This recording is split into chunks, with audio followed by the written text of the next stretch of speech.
ഈ ഒരു video scroll ചെയ്യാൻ വരട്ടെ. നമ്മുടെ എല്ലാ ആവശ്യങ്ങൾക്കും വേണ്ടി നമ്മുടെ സമയങ്ങൾ ചെലവഴിക്കുമ്പോൾ ഈ ഒരു ചെറിയൊരു ആവശ്യത്തിന് വേണ്ടി നമ്മുടെ സമയം ചെലവഴിക്കണം.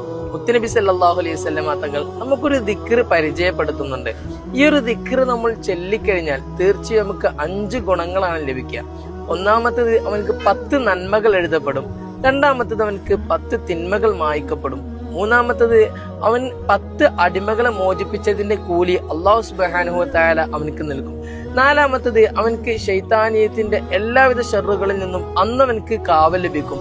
അഞ്ചാമത്തത്, അവനേക്കാൾ ശ്രേഷ്ഠമായ ഒരൊറ്റ വ്യക്തിയും അന്ന് ഉണ്ടാവുകയില്ല. അപ്പോ ഏതെന്നല്ലേ ദിക്ർ? ലാ ഇലാഹ ഇല്ലല്ലാഹു വഹ്ദഹു ലാ ശരീക ലഹു ലഹുൽ മുൽക്കു വലഹുൽ ഹംദു വഹുവ അലാ കുല്ലി ഷൈഇൻ ഖദീർ. ഈ ഒരു ദിക്ർ നിങ്ങൾ 100 പ്രാവശ്യം ചൊല്ലുകയാണെങ്കിൽ തീർച്ചയായും നിങ്ങൾക്ക് ഈ ഒരു 10 ഗുണങ്ങൾ ലഭിക്കും. അതുകൊണ്ട് ഈ ഒരു വീഡിയോ നിങ്ങൾക്ക് നന്മയായി തോന്നുകയാണെങ്കിൽ എല്ലാ ആളുകളിലേക്കും എത്തിച്ചു കൊടുത്തുകൊണ്ട് അവരോടും ചെല്ലാൻ നിങ്ങൾ പറയുക.